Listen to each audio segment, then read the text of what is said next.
BPSC के हजारों aspirants धरने पर क्यों हैं और इवन कुछ एस्पायरेंट्स तो देखो भूख हड़ताल पर क्यों बैठे हैं।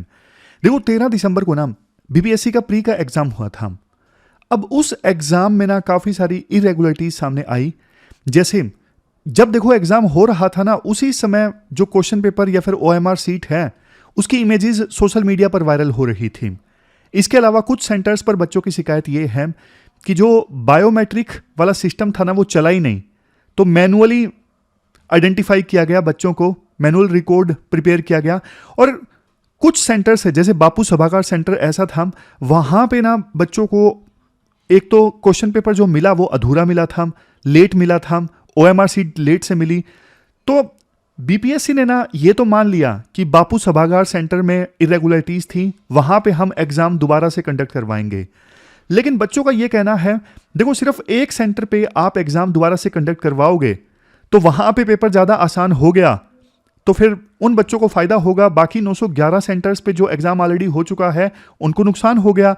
तो मतलब एक तरफ से आप नॉर्मलाइजेशन की तरफ आगे बढ़ रहे हो सिर्फ एक सेंटर पर दोबारा एग्जाम कंडक्ट करवा के। ये गलत है। अगर आपको दोबारा से प्री का एग्जाम कंडक्ट करवाना है तो सभी सेंटर्स के लिए आप प्री का एग्जाम दोबारा से कंडक्ट करवाओ। और दूसरी चीज, अपनी इसी मांग को लेके ना बीपीएससी एस्पायरेंट्स प्रोटेस्ट करते हुए बीपीएससी ऑफिस की तरफ जा रहे थे, लेकिन मीनवाइल पुलिस ने लाठीचार्ज कर दिया, कुछ स्टूडेंट्स घायल हो गए। तब से लेके अभी तक देखो कुछ स्टूडेंट्स जो हैं वो भूख हड़ताल पे हैं अपनी मांगों को लेके। आप लोगों में से जो बीपीएससी एस्पायरेंट हैं वो देखो कमेंट बॉक्स में बता सकते हो आप क्या फेस कर रहे हो, आपकी क्या राय है इस मुद्दे पे, क्या सच्चाई है, आप कमेंट बॉक्स में बता सकते हो। डेट आज की देखो 27 दिसंबर 2024 है। आज दिल्ली में तो देखो सुबह से बारिश हो रही है, आपके वहां पता नहीं, लेकिन यहां तो सुबह से बारिश हो रही है, ठंड काफी ज्यादा हो गई है। और आज कौन कौन से इश्यूज हम डिस्कस करेंगे, आज देखो 4 इश्यूज हम डिस्कस करेंगे। सबसे पहला आर्टिकल हम डिस्कस करेंगे एमएसपी गारंटी से संबंधित। दूसरा आर्टिकल डॉक्टर मनमोहन सिंह जी पूर्व प्रधानमंत्री, उनका कल देहांत हो गया, तो कैसे उन्होंने देश की इकोनॉमी को बचाया, कैसे उन्होंने रिफॉर्म का रास्ता तैयार किया, उनका क्या योगदान रहा, सब डिस्कस करेंगे। तीसरा आर्टिकल फिर हम डिस्कस करेंगे ये मेगा प्रोजेक्ट से संबंधित, केन बेतवा लिंक सरकार लेकर तो आ रही है बट राइटर कंसर्न्स रेज कर रहे हैं। चौथा आर्टिकल यहाँ पे वेल्थ टैक्स। देखो वेल्थ टैक्स हमने कल परसों भी डिस्कस किया था, इसलिए इस आर्टिकल में इंपॉर्टेंट जो पॉइंट्स है ना उनको एक्सट्रैक्ट करके जल्दी से आपको बता दूंगा। जरा टाइम आज इस पे नहीं लगाएंगे क्योंकि ऑलरेडी डिस्कस कर चुके हैं। लेकिन डिस्कशन स्टार्ट करें उससे पहले एक एथिकल डायलेमा है। आप देखो सिविल सर्वेंट हो, डीएम हो किसी डिस्ट्रिक्ट में, और आपको ना ये पता लगता है एक वेलफेयर स्कीम जो सरकार के द्वारा चलाई जा रही है उसे ना लोकल पॉलिटिशियन अपने फायदे के लिए ना मैनिपुलेट कर रहे हैं, मतलब पैसा कमा रहे हैं उस स्कीम से। लेकिन आपको ये लगता है कि अगर मैंने ये करप्शन अभी एक्सपोज कर दिया ना तो फिर देखो इस स्कीम को ना सस्पेंड कर दिया जाएगा सरकार के द्वारा, और जो हजारों जेन्युइन बेनिफिशरीज है ना जिनको इस स्कीम का फायदा हो रहा है वो फायदा मिलना उनको बंद हो जाएगा। तो उसी समय एक जर्नलिस्ट आपको अप्रोच करता है और इमीडिएट रिस्पॉन्स मांगता है, बताइए क्या हुआ है, क्या करप्शन है, सब आपसे पूछने लगता है। तो आप बताओ इसके बाद क्या एक्शन लोगे? क्या आप उस जर्नलिस्ट को सब कुछ सही बता दोगे कि कैसे करप्शन चल रहा है इस स्कीम में, या फिर आप कोई और कोर्स ऑफ एक्शन लोगे? वो आप कमेंट बॉक्स में बताइए। एज ए डीएम आप क्या करोगे? आपके आंसर्स बहुत अच्छे होते हैं, कई आंसर्स मैं पढ़ता हूं, इवन मुझे भी सीखने को मिलता है, काफी इनोवेटिव पॉइंट्स होते हैं, और बाकी लोग भी देखो दूसरों के आंसर से सीखिए। तो अब चलिए डिस्कशन स्टार्ट करते हैं। इसके बाद नेक्स्ट आर्टिकल देखो, हमारे देश में फार्मर्स के लिए एमएसपी पर गारंटी से संबंधित है। आपने सिलेबस में जीएस पेपर 3 के इस टॉपिक से आर्टिकल को रिलेट कर सकते हो। बैकग्राउंड देखो इस पूरे इशू का ये है, बहुत सारी जो किसान यूनियंस और किसान जो हैं वो धरने पर हैं। डिमांड वैसे तो काफ़ी सारी है, लेकिन सबसे मेन डिमांड ये है कि ना सरकार जैसे वीट और राइस के लिए एमएसपी गारंटी देती है ना, एमएसपी गारंटी मतलब इस रेट पर, मिनिमम इस रेट पर सरकार आपसे वीट एंड राइस प्रोक्योर करेगी। ये जो गारंटी है ना एमएसपी गारंटी, ये सभी 23 फसलों के लिए दी जाए। सबसे मेजर डिमांड किसान यूनियंस की ये है, और ये आर्टिकल भी ना एक फार्मर यूनियन के लीडर ने ही लिखा है। तो वो एमएसपी गारंटी के पक्ष में ना पॉइंट्स देते हैं। शुरुआत में आर्टिकल में ना बैकग्राउंड बताया जाता है। देखो, जब तक हमारे देश में ग्रीन रेवोल्यूशन नहीं आई थी ना, तो उस समय देखो हमारे देश में ना हालात काफ़ी ज़्यादा ख़राब थे। फूड ग्रेन्स की बहुत ज़्यादा कमी थी। हम फूड ग्रेन्स को इंपोर्ट कर रहे थे यूएसए से और फेमीन का खतरा पैदा हो गया था। तो 1960s की ये बात है। सरकार चाहती थी किसान जो है वो ज़्यादा से ज़्यादा फसल उगाएं और इसके लिए सरकार ने ना बहुत सारे स्टेप्स लिए किसानों को सपोर्ट करने के लिए। जैसे उन्हें हाइब्रिड सीड्स प्रोवाइड किए, इसके अलावा फ्री में बिजली दी, फ्री में फर्टिलाइजर्स दिए, मतलब बहुत तरह की सब्सिडी दी। और सबसे मेन, सरकार ने ना एमएसपी का कंसेप्ट इंट्रोड्यूस किया। एमएसपी मतलब मिनिमम सपोर्ट प्राइस। मिनिमम का मतलब है लोएस्ट पॉसिबल, सपोर्ट का मतलब है असिस्टेंस और प्राइस का मतलब है प्राइस। तो मिनिमम सपोर्ट प्राइस का कंसेप्ट एक प्रकार से ना सेफ्टी नेट की तरह था। सेफ्टी नेट जैसे एक बॉलर बॉल करता है, अगर देखो कैच आता है, विकेट कीपर से कैच छूट जाए तो ये साइड में जो स्लिप लगा हुआ है ना, ये क्या है? ये सेफ्टी नेट है। तो उसी प्रकार से एमएसपी किसानों के लिए एक प्रकार से सेफ्टी नेट था कि ना अगर किसान मार्केट में अपनी फसल नहीं बेच पाए ना, तो सरकार ने बोला कम से कम इस रेट पे तो हम आपसे आपकी फसल प्रोक्योर करेंगे ही, परचेज करेंगे ही। तो क्या था एमएसपी? Safety net. अगर किसान नहीं कर पाए मार्केट में तो सरकार बोलती है बेटा चिंता मत करो, हमारे पास आ जाओ। और ये सब सरकार ने जो किया, यही तो देखो ग्रीन रेवोल्यूशन है। तो इससे ना ये बात तो सच है, फूड ग्रेन का जो प्रोडक्शन है ना वो तो इंक्रीज हो गया, हमारा देश सेल्फ सफिशिएंट हो गया फूड ग्रेन्स के मामले में। बट देखो एक चीज आप देखिए, ग्रीन रेवोल्यूशन से पहले ना किसान जो थे वो मार्केट के ऊपर डिपेंडेंट नहीं थे। डिपेंडेंट कैसे नहीं थे?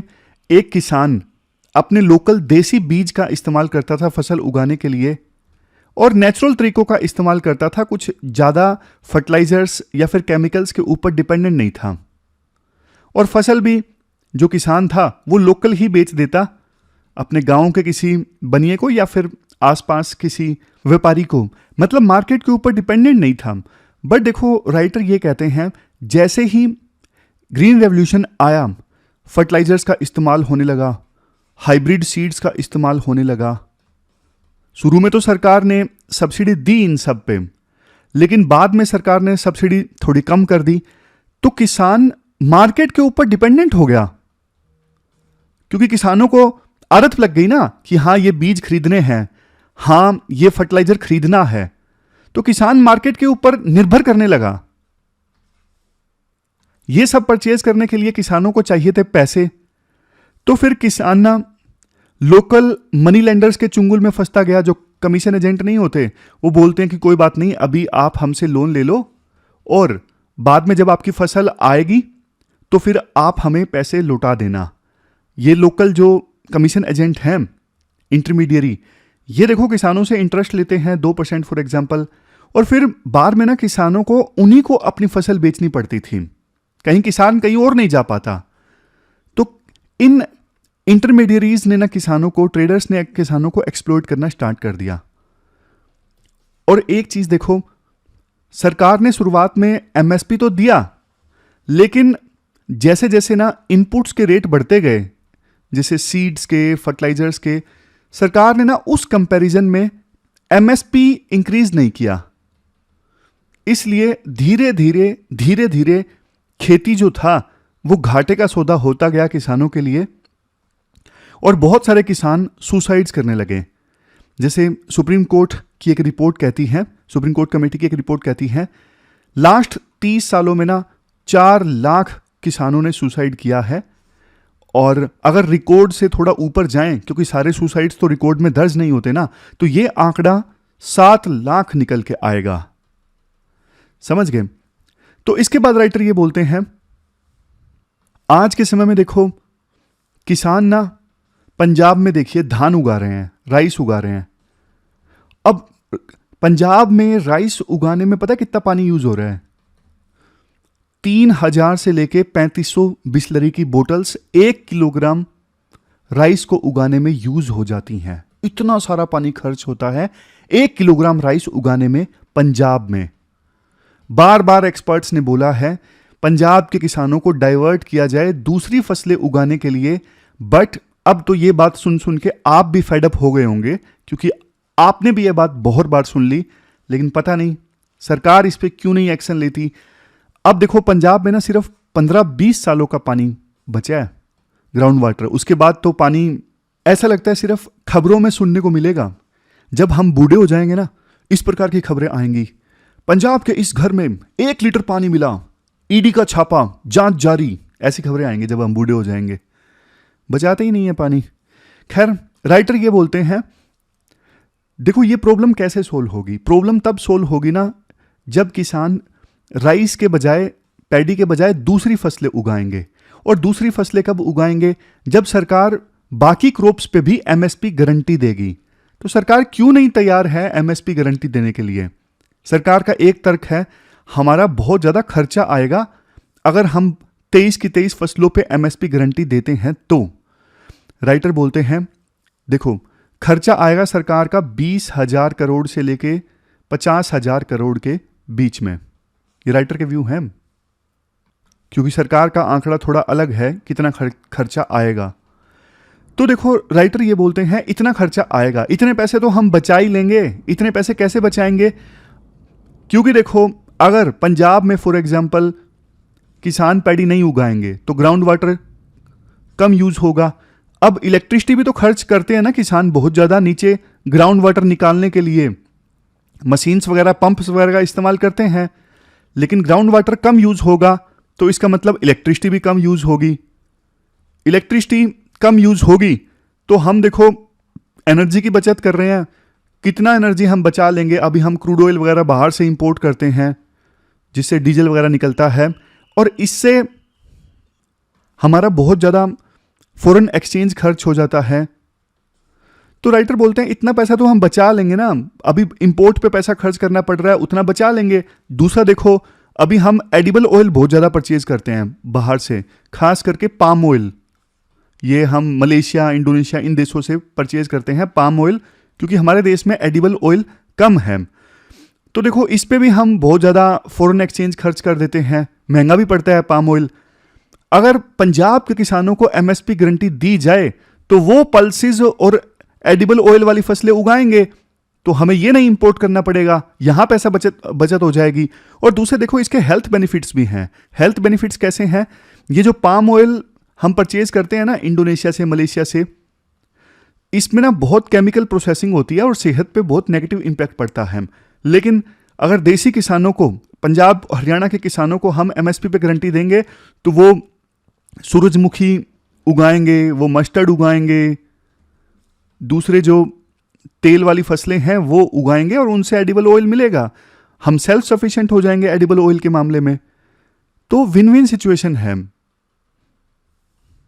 अगर सरकार 23 की 23 फसलों पे एमएसपी गारंटी देती है ना, किसानों का लाइवलीहुड प्रोटेक्ट होगा, पब्लिक हेल्थ ज़्यादा अच्छे से इंश्योर होगी, कंट्री की वेल्थ बचेगी, बिजली बचेगी, पानी बचेगा, फार्मर्स का सुसाइड बचेगा, मतलब सब फायदे होंगे। इन्वायरमेंट को फ़ायदा होगा, सोसाइटी को फ़ायदा होगा क्योंकि फार्मर्स की वेलफेयर होगी, इकोनॉमिक बेनिफिट होंगे क्योंकि इंपोर्ट नहीं करना पड़ेगा।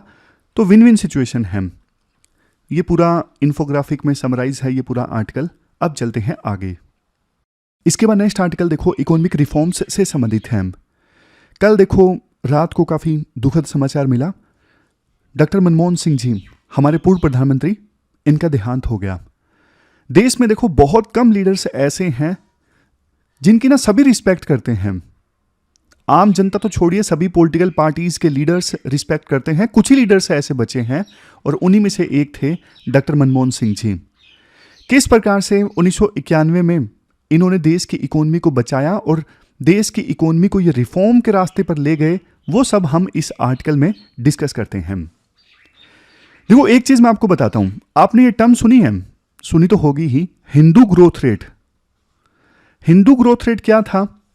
देखो आज़ादी के बाद 1947 में हमें आज़ादी मिली, लेकिन आज़ादी के ऑलमोस्ट 30-40 सालों तक ना हमारे देश की जो इकोनॉमिक ग्रोथ रेट है वो 3 से 4% के बीच में रही, इतनी कम। और ये तब जब देश की पॉपुलेशन ग्रोथ रेट थी 2.2%। और देखो पर कैपिटा इनकम में ग्रोथ रेट देखोगे तो आएगी सिर्फ 1.3%। ये बहुत ही ज्यादा कम है एक ऐसे देश के लिए, डेवलपिंग कंट्री के लिए, जो गरीबी को खत्म करने की कोशिश कर रहा है। और कंपैरिजन में आप जापान, साउथ कोरिया, सिंगापुर, इन देशों की ग्रोथ रेट देखोगे ना 8%, 9%। तो इतनी कम ग्रोथ रेट इंडिया के लिए बहुत शर्म की चीज थी। और देखो नाम में जो हिंदू ग्रोथ रेट है ना, ये वर्ड क्यों यूज किया गया? ये वर्ड यूज किया गया था 1978 में, उस समय के जो फाइनेंस मिनिस्टर थे ना राजकृष्णा, उनके द्वारा। ये वर्ड उन्होंने इसलिए इस्तेमाल किया हिंदू ग्रोथ रेट, क्योंकि ना हिंदू फिलोसफी में ना हम क्या मानते हैं, हम ये मान लेते हैं जैसे लाइफ जो हमें दे रही है ना उसे एक्सेप्ट करो।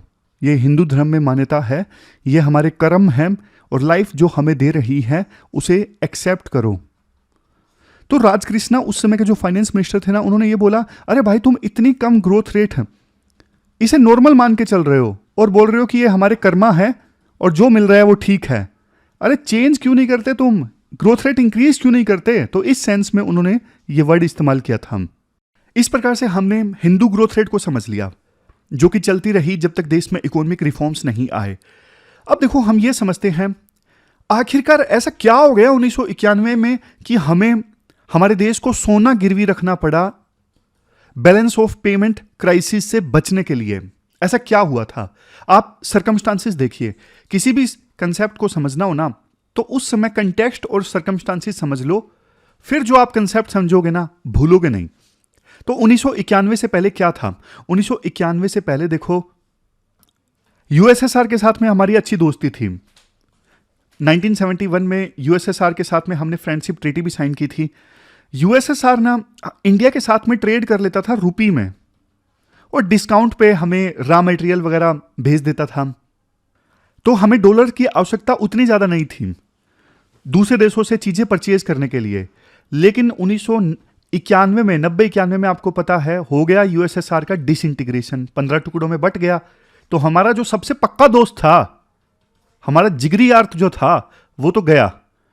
अब देखो इंडिया को ट्रेड करना पड़ेगा डॉलर में और डॉलर हमारे पास में उतना था नहीं। यह पहला पॉइंट है। दूसरा पॉइंट, सद्दाम हुसैन ने कुवैत के ऊपर हमला किया था, जिसकी वजह से ना तेल के दाम काफी ज्यादा बढ़ गए थे इंटरनेशनल मार्केट में। तेल के दाम बढ़ने की वजह से पहले देखो तेल के दाम थे पर बैरल $15 और जब सद्दाम हुसैन ने अटैक किया कुवैत के ऊपर, तेल के दाम बढ़ गए हो गए पर बैरल $35। रातों रात तेल के दाम डबल से भी ज्यादा हो गए। अब तेल इंडिया इंपोर्ट कर रहा था डॉलर में, डॉलर हमारे पास उतना था ही नहीं उस समय। देखो 1991 से पहले हालात ऐसे हो गए थे, फिस्कल डेफिसिट 8.4%। आज फिस्कल डेफिसिट 3% से ऊपर बढ़ता है ना, अपोजिशन हाई तौबा करने लगती है, इतना ज्यादा फिस्कल डेफिसिट। उस समय फिस्कल डेफिसिट बढ़ गया था 8.4%। इन्फ्लेशन आज बढ़ती है ना, आज 1-2% इन्फ्लेशन बढ़ जाए ना तो सैकड़ों आर्टिकल्स आ जाते हैं, महंगाई की मार कितनी पड़ रही है जनता के ऊपर। उस समय इन्फ्लेशन हो गई थी 17%। उस समय 1991 से पहले देश में पॉलिटिकल इंस्टेबिलिटी भी काफी ज्यादा थी। आप बोलोगे सर पॉलिटिकल इंस्टेबिलिटी का क्या लेना देना? देखो जब 2 सालों में 2 सरकार चेंज होगी तो उस समय तो फिर इंटरनेशनल जो इन्वेस्टर हैं वो पैसा नहीं लगाएंगे ना इंडिया में। उनको लगेगा यार इंडिया में तो पैसा फंस जाएगा, तो इन्वेस्टमेंट नहीं आएगी, तो डॉलर तो और भी कम आएगा। तो इन सब रीजंस के कारण ना हमारा जो फॉरेन एक्सचेंज रिजर्व था ना बिल्कुल खाली हो गया था। फॉरेन एक्सचेंज रिजर्व जो आज हम बोलते हैं $600 बिलियन के आसपास है, उस समय फॉरेन एक्सचेंज रिजर्व रह गया था सिर्फ $1.2 बिलियन का। और हमारे पास ना एसेंशियल कमोडिटीज को दूसरे देशों से इंपोर्ट करने के लिए ना सिर्फ 3 मंथ्स का डॉलर बाकी था। तो जैसी सिचुएशन श्रीलंका में आ गई ना, श्रीलंका तो पूरा डूब ही गया था 2022 में। खैर डॉक्टर मनमोहन सिंह जी ने उस समय देश की इकोनॉमी को बचा लिया। हमने क्या किया, हमने अपना जो सोना था वो गिरवी रखा। बैलेंस ऑफ पेमेंट क्राइसिस को अवॉइड करने के लिए ऑलमोस्ट 47 टन सोना हमने एयरलिफ्ट किया था इंग्लैंड में उस समय। 20 टन 4 जुलाई को, फिर 18 जुलाई को 27 टन और भी किया था, टोटल 47 टन। तो इससे क्या हुआ, इससे थोड़ा डॉलर हमें और मिल गया ताकि कुछ और हफ्तों का, महीनों का काम चल सके, कम से कम देश की इकोनॉमी डिफॉल्ट तो ना कर जाए। लेकिन देखो, इसके साथ साथ फिर डॉक्टर मनमोहन सिंह जी ना उस एक स्पीच दी थी 1991 में। उस स्पीच में उन्होंने ये बोला था, no power on earth can stop an idea whose time has come. मतलब धरती पर कोई भी पावर उस आइडिया को नहीं रोक सकती जिसका टाइम आ गया है। और इंडिया एक बड़ी इकोनॉमिक पावर वर्ल्ड में, इंडिया का इमरजेंस एज ए बहुत बड़ी इकोनॉमिक पावर, अब इसका टाइम आ चुका है, इंडिया को कोई नहीं रोक सकता। उन्होंने ये बात बोली थी। फिर देखो 1991 की जो बजट स्पीच थी, वहां से रिफॉर्म्स की शुरुआत हो गई। मेन जो हम बार बार बोलते हैं ना, एलपीजी रिफॉर्म। एल में देखो, एल है लिबरलाइजेशन। लिबरलाइजेशन मतलब पहले देखो, नया बिजनेस स्टार्ट करने के लिए ना इतनी सारी परमिशन लेनी पड़ती थी, लाइसेंस लेना पड़ता था। हर छोटी इंडस्ट्री स्टार्ट करने के लिए सरकार बोलती थी पहले लाइसेंस लो।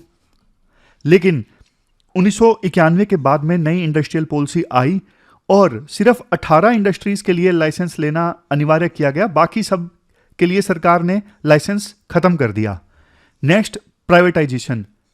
1991 से पहले ना सरकार हर काम कर रही थी। सरकार को कार भी बना के बेचना है, सरकार को होटल भी चलाना है, सरकार को स्टील मैन्युफैक्चरिंग कंपनी भी चलानी है।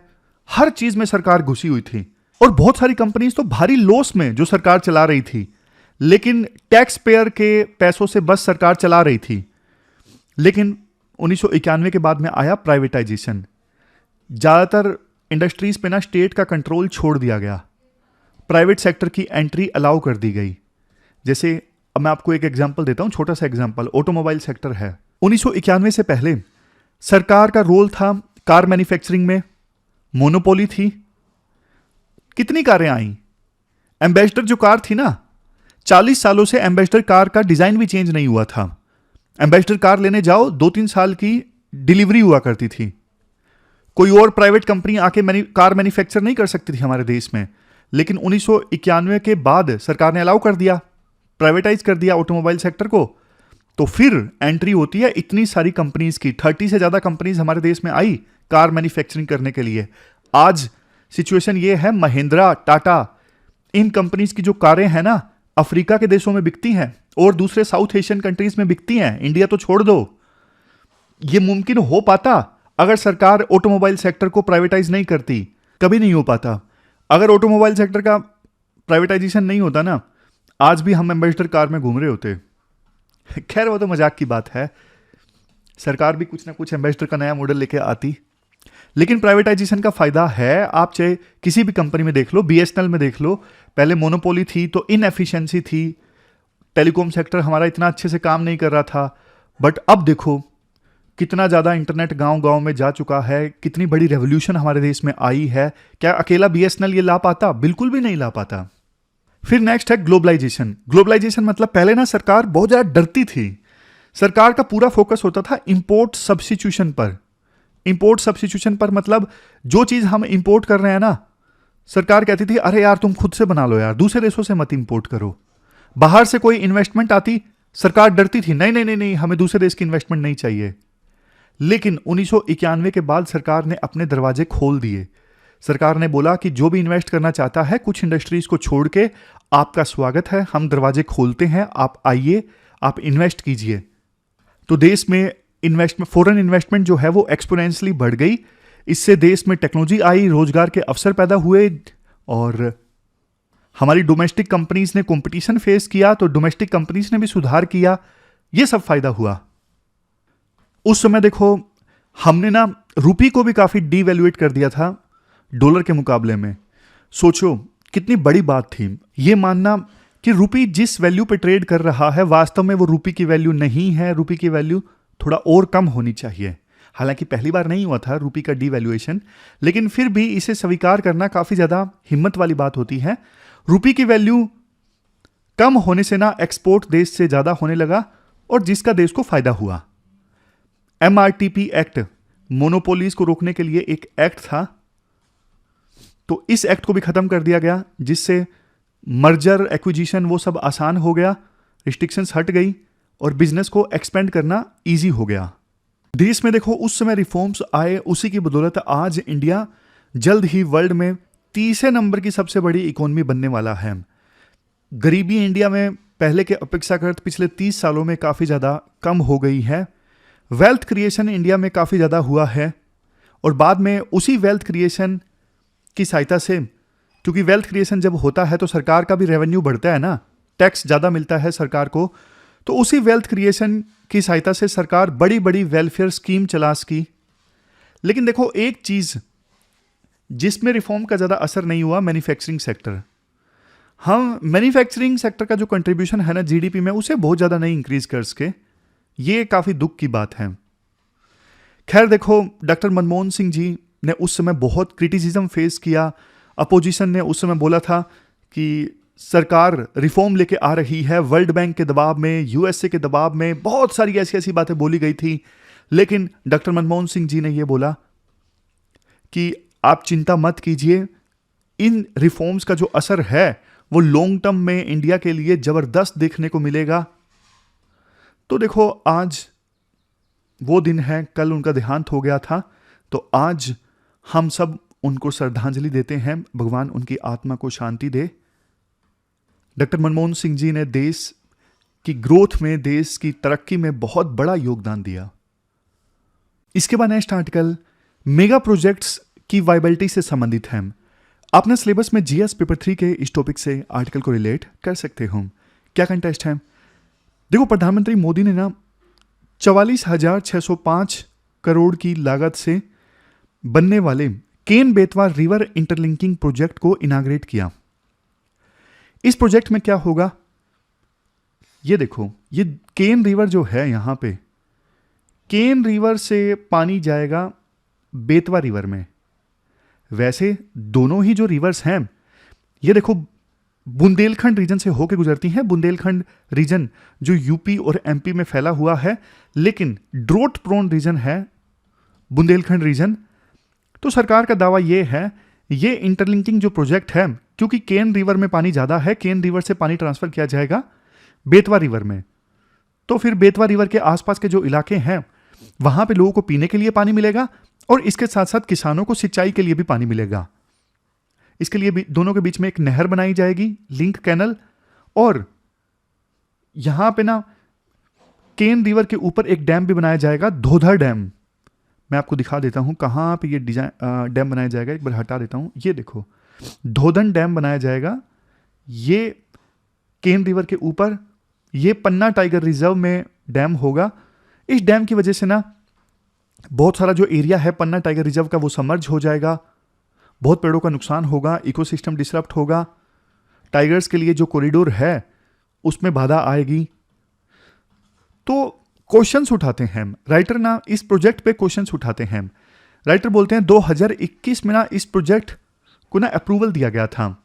2021 की बात है, उस समय नेशनल ग्रीन ट्रिब्यूनल डेलिब्रेट कर रही थी इस प्रोजेक्ट के बारे में, लेकिन सरकार इतनी जल्दी में थी कि सरकार ने पहले ही इस प्रोजेक्ट को अप्रूवल दे दिया, क्योंकि उस समय यूपी में इलेक्शन थे एक साल बाद 2022 में। तो देखो राइटर बोलते हैं ये एक पैटर्न का हिस्सा है। स्टेट ना बड़े बड़े प्रोजेक्ट्स को अप्रूवल दे देता है, मतलब सेंट्रल गवर्नमेंट की बात नहीं है, सभी राज्यों की बात है। मतलब सरकार जो है आज के समय में इन्वायरमेंटल लॉज का वायलेशन हो रहा है, नहीं हो रहा है, चेक करे बिना ही बड़े बड़े प्रोजेक्ट्स को अप्रूवल दे दिया जाता है। इवन सुप्रीम कोर्ट के द्वारा एम्पावर्ड कमेटी मेंबर्स ने क्वेश्चन उठाए थे इस प्रोजेक्ट के बारे में, लेकिन सरकार ने उनको भी इग्नोर कर दिया। सरकार ने हाइड्रोलॉजिकल डेटा भी नहीं शेयर किया है इस बेसिन का। सरकार ने बोला ये जो देखो हाइड्रोलॉजिकल डेटा है ना, ये इंटरनेशनल गंगा बेसिन का पार्ट है, इस वजह से हम हाइड्रोलॉजिकल डेटा नहीं शेयर कर सकते, सेंसिटिव डेटा है। तो बिना ट्रांसपेरेंसी के देखो हम प्रोजेक्ट की वायबिलिटी कैसे टेस्ट करेंगे। फिर राइटर ये बोलते हैं देखो केन से पानी ट्रांसफर किया जाएगा बेतवा में, लेकिन देखो दोनों रिवर्स में ना ड्रोट सेम ही समय पे आता है, सेम ही समय पे आता है, तो फिर केन से बेतवा में पानी कैसे ट्रांसफर किया जाएगा? क्योंकि सेम ही समय में ड्रोट आएगा, सेम ही समय में फ्लड आएगी, टाइमिंग में डिफरेंस नहीं है ना। और दूसरा देखो बेतवा रिवर में पानी नहीं है, बेतवा रिवर में पानी लाया जा सकता है अगर हम थोड़ा नेचुरल स्टोरेज पे ध्यान दें, अगर हम थोड़ा इन्वायरमेंटल फ्लो को मेंटेन करें, तो बेतवा रिवर में पानी थोड़ा इंक्रीज किया जा सकता है। आप 45,000 करोड़ की सहायता से इतना बड़ा प्रोजेक्ट लॉन्च कर रहे हो, आप थोड़ा बहुत पैसा बेतवा रिवर के आसपास नेचुरल स्टोरेज को इंक्रीज करने पर लगाते, थोड़ा बहुत पैसा आप बेतवा रिवर में पानी का जो इन्वायरमेंटल फ्लो है उसे इंक्रीज करने पर लगाते, तो फिर पानी थोड़ा इंक्रीज हो जाता बेतवा में, बजाय कि आप इतना बड़ा आर्टिफिशियल प्रोजेक्ट क्रिएट कर रहे हो। इसके बाद नेक्स्ट पॉइंट राइटर ये बोलते हैं, देखो बेतवा रिवर में ना पानी ना होने का एक रीजन ये भी है क्योंकि ये जो नदी है ना, ये लाखों हेक्टेयर का इरिगेटेड जो लैंड है ना उसको पानी देती है। अगर देखो केन रिवर के आसपास भी पानी की जरूरत ज्यादा हो गई तो फिर केन रिवर कैसे बेतवा रिवर को पानी ट्रांसफर कर पाएगी? तो देखो प्रोजेक्ट सरकार इंप्लीमेंट कर रही है, उसका एक रीजन ये भी है, बुंदेलखंड रीजन में ना पानी एक बहुत सेंसिटिव इशू है, तो सरकार दिखाना चाहती है कि देखो हम ये प्रोजेक्ट इंप्लीमेंट कर रहे हैं आपके लिए और इससे आपको फायदा होगा, ताकि वोट मिल सके जनता के। ये भी एक पीछे फैक्टर है इस प्रोजेक्ट को इंप्लीमेंट करने का।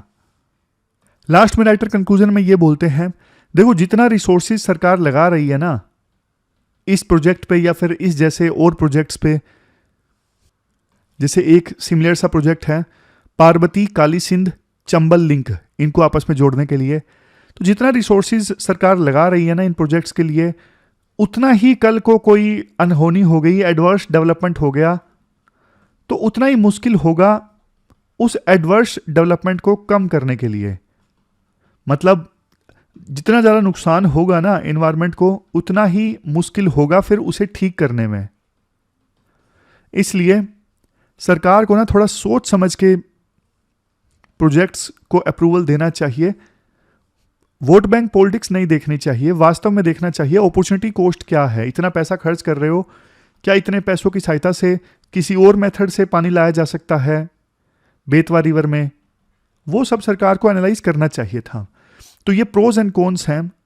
प्रोज जैसे वाटर सिक्योरिटी होगी केन रिवर के आसपास, नहीं बेतवा रिवर के आसपास, इरिगेशन संबंधी जरूरतें पूरी होगी, धोधन जो डैम बनेगा हाइड्रो पावर जनरेट होगी, और नेविगेशन ट्रांसपोर्टेशन में भी यूज़ किया जा सकता है आगे जाके, इनलैंड वाटरवे बन सकता है। कॉन्स इन्वायरमेंटल इम्पैक्ट, बहुत सारा जंगल का एरिया पन्ना टाइगर रिजर्व का सबमर्ज हो जाएगा, लोग डिस्प्लेस होंगे तो उनका लाइवलीहुड छिन जाएगा। इतना बड़ा प्रोजेक्ट बनेगा, कल को अर्थक्वेक आ गया, कुछ दूसरा डिजास्टर आ गई तो बड़ा हादसा हो सकता है। नेक्स्ट है हाई कॉस्ट, मेंटेनेंस कॉस्ट और कंस्ट्रक्शन कॉस्ट इस प्रोजेक्ट की बहुत ज़्यादा है। तो ये पूरा आर्टिकल हमने डिस्कस किया मेगा प्रोजेक्ट्स से संबंधित। इसके बाद देखो आज वेल्थ टैक्स से संबंधित ना एक इंटरव्यू पब्लिश हुआ है द हिंदू में। वैसे वेल्थ टैक्स से संबंधित आर्टिकल हमने कल परसों ही डिस्कस किया था, तो मैं जल्दी से 8 जो आर्ग्यूमेंट है ना उस आर्टिकल से एक्सट्रैक्ट करके आपको बता देता हूं, 4 वेल्थ टैक्स के अगेंस्ट और 4 वेल्थ टैक्स के फेवर में। पहले फेवर वाले आर्टिकल बता देता हूं। सबसे पहली चीज देखो, आज के समय में इनइक्वालिटी ना काफ़ी ज़्यादा बढ़ गई है, तो वेल्थ टैक्स अगर लगाया जाता है ना तो इससे फ़ायदा होगा, इससे थोड़ा इनइक्वालिटी जो है वो कम होगी, और इनइक्वालिटी की वजह से बहुत सारे लोग ऐसे हैं जिनको ना इक्वल अपॉर्चुनिटीज़ नहीं मिल पा रही हैं। दूसरा राइटर ये बोलते हैं, देखो आज के समय में ना पहले तो वेल्थ टैक्स इसलिए ख़त्म किया गया था क्योंकि इम्प्लीमेंट करना पॉसिबल नहीं था। आज तो इतनी बढ़िया टेक्नोलॉजी है तो वेल्थ टैक्स को आसानी से इम्प्लीमेंट किया जा सकता है। आज इकोनॉमिक एक्टिविटीज़ को ट्रैक करने के लिए बढ़िया टेक्नोलॉजी उपलब्ध है। तीसरा आर्ग्यूमेंट, कुछ लोग बोलते हैं वेल्थ टैक्स लगाया तो बिजनेसमैन भारत छोड़ के चले जाएंगे। राइटर बोलते हैं देखो यूके और नॉर्वे से बिजनेसमैन देश छोड़ के चले गए वेल्थ टैक्स लगाने के बाद। ये डेटा ना थोड़ा एग्जैजरेटेड है, बढ़ा चढ़ा के बताने वाला है, लेकिन हाँ इतना जरूर है बिजनेसमैन वेल्थ टैक्स लगाने के बाद हमारा देश छोड़ के ना जाएं, इसके लिए पब्लिक इंफ्रास्ट्रक्चर देश में स्ट्रांग होना चाहिए, स्किल्ड वर्कफोर्स होनी चाहिए, बहुत सारे इंसेंटिव होने चाहिए बिजनेसमैन के पास में भारत में रुकने के लिए वेल्थ टैक्स लगाने के बाद में। नेक्स्ट, वेल्थ टैक्स लगाने के बाद में सरकार को रेवेन्यू मिलेगा और उससे सरकार अपने डेफिसिट को कम कर सकती है बिना एक्स्ट्रा लोन लिए। तो ये सारे पॉइंट्स हैं। अब अगेंस्ट की बात करते हैं। सबसे पहले मेजरमेंट चैलेंज। वेल्थ टैक्स को मेजर करना बहुत बड़ी दिक्कत है। अगर देखो ये सिर्फ बॉन्ड्स पे लगेगा, स्टॉक्स पे लगेगा, तो फिर ना लोग अपना ना वेल्थ कन्वर्ट करने लगेंगे रियल एस्टेट में, गोल्ड में, तो इससे इकोनॉमी में ना इनएफिशिएंसी आ जाएगी।